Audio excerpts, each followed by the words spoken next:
एक दफा की बात है। एक गांव में चौधरी राम सिंह नाम का एक व्यक्ति रहता था। वह बहुत ही लालची और स्वार्थी इंसान था।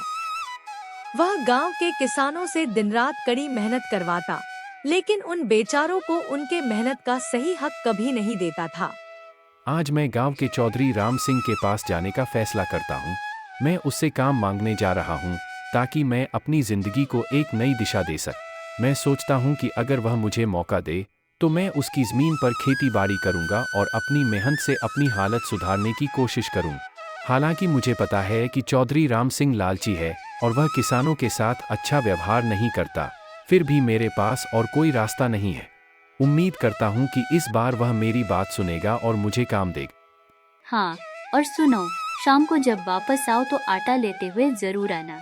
घर में आटा बिल्कुल खत्म हो गया है और खाने के लिए और दूसरी चीजें भी बिल्कुल नहीं बची है। मैं यहाँ कोशिश कर रही हूँ, लेकिन बिना आटे के हम क्या खाएंगे।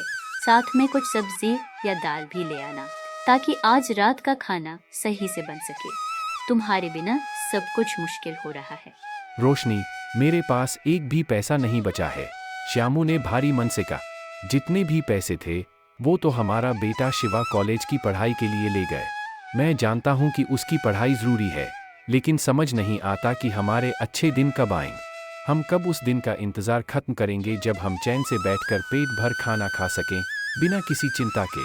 हर रोज़ की ये लड़ाई, ये संघर्ष अब थकाने लगे हैं।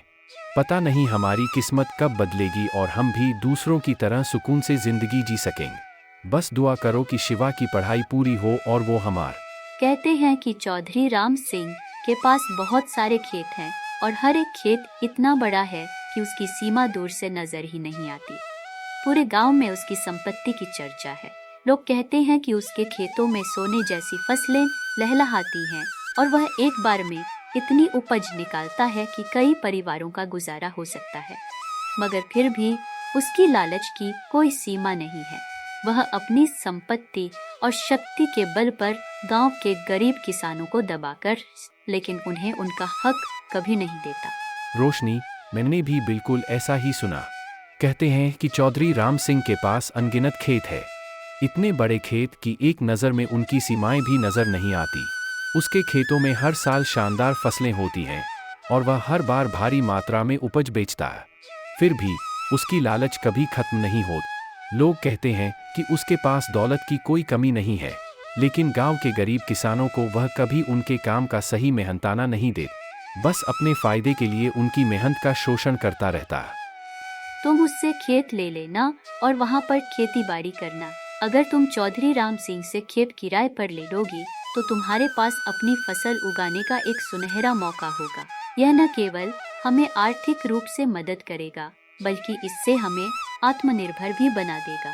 सोचो, जब हम अपनी मेहनत से उगाई गई फसलें बेचेंगे तो कितना संतोष मिलेगा। हमें बस चौधरी से बातचीत करने की जरूरत है और उसके साथ एक समझौता करना होगा। यह हमारे भविष्य के लिए एक बड़ा कदम होगा। हाँ, मैं भी यही सोच रहा था। यह एक बेहतरीन अवसर है। अच्छा, अब मैं चलता हूँ। मुझे चौधरी राम सिंह से मिलकर उसके खेतों के बारे में बात करनी है। तुम्हें यकीन दिलाता हूँ, यह फैसला हमारे लिए बहुत फायदेमंद होगा। तुम्हें इस बारे में कोई चिंता करने की ज़रूरत नहीं है। बस मेरा साथ देना और विश्वास रखना।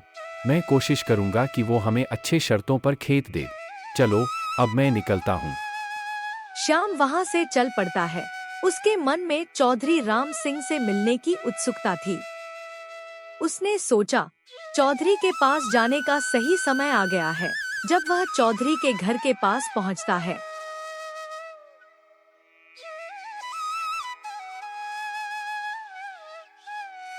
चौधरी साहब, मैंने सुना है कि आप किसानों को खेती का काम देते हैं। मैं भी आपकी ज़मीन पर खेती करना चाहता हूँ। सुना है कि आपके पास बहुत सारे खेत हैं और मैं मेहनत से काम करने के लिए तैयार हूँ। अगर आप मुझे एक मौका देंगे तो मैं पूरी लगन से आपकी ज़मीन पर फसल उगाऊँ। मेरा परिवार भी इस काम में मेरी मदद करेगा। हाँ भाई, मैं किसानों को अपने खेत ठेके पर देता हूँ। मेरे पास बहुत सारे खेत हैं और गांव में बहुत से किसान मेरे यहाँ काम करते हैं। हर साल मेरे खेतों में शानदार फसलें होती हैं। ठीक है चौधरी साहब, मुझे भी काम दे दीजिए ताकि मैं अपने घर को चला सकूं। इस समय मेरे ऊपर बहुत मुश्किल समय है। मेरे परिवार की ज़रूरतें बढ़ती जा रही हैं और मेरे पास कोई दूसरा ज़रिया नहीं है। अगर आप मुझे 1 साल के लिए अपने खेत पर काम करने का मौका दें तो मैं पूरी मेहनत और लगन से खेती करूं। आप मुझे जो भी शर्तें बताएंगे मैं उन्हें मानने के लिए तैयार हूं। बस मुझे एक मौका चाहिए ताकि मैं अपने घर की हालत बेहतर कर सकूं। ठीक है श्याम, लेकिन एक साथ बाद तुम जो फसल उठाओगे इसमें से आधा फसल मेरा होगा और आधा फसल तुम्हारा होगा। बताओ, ये शर्त मंजूर है? हाँ चौधरी साहब, आपकी ये शर्त मंजूर। ठीक है, मेरा आदमी तुमको खेत दिखा देगा और तुम अपना काम शुरू कर दो। इसी तरह चौधरी राम सिंह किसानों पर जुल्म करता है। सारी मेहनत वो करते हैं और फसल आधी ले जाता है। ठीक है, चलो जमीन तो मिल गई, अब मुझे खूब मेहनत करनी होगी। क्या बना तुम्हारे काम का? चौधरी राम सिंह ने आपको खेत दिया है या नहीं? इसने खेत दिया है, लेकिन उसने एक शर्त भी साथर्क दी। शर्त कैसे? शर्त कैसे?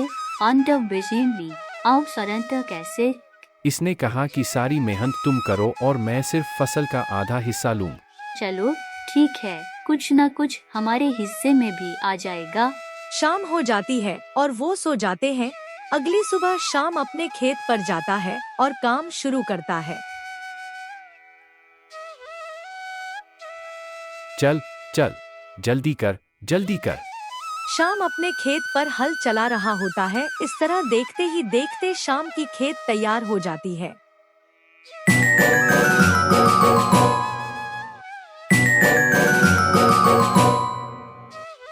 आज शाम के खेत पर जाता हूँ। श्याम आज फसल काट रहा है। इस तरह चौधरी राम सिंह श्याम के खेत पर पहुंच जाता है। अरे श्याम, फसल तो बहुत अच्छी लग रही है और तुमने फसल काट भी ली है। हाँ चौधरी साहब, मैंने इस बार गंधम की फसल लगाई थी, देखो कितनी अच्छी गंधम हुई। श्याम, मेरा खेत ही बहुत बढ़िया है। मेरा खेत तो सोना देता है, सोना। नहीं नहीं चौधरी साहब, अगर मेहनत और मोहब्बत से काम ना करो तो कुछ भी अच्छा हासिल नहीं होता। इस तरह चौधरी राम सिंह शाम को धोखा दे देता है और उसके हिस्से की गंधम खराब देता है। पिछली बार चौधरी ने हमारे साथ गलत किया था। आप तो अपने लिए अच्छी फसल ले गया और हमें खराब फसल दे गया। इस बार तुम चौधरी से सोच समझकर शर्त लगाना।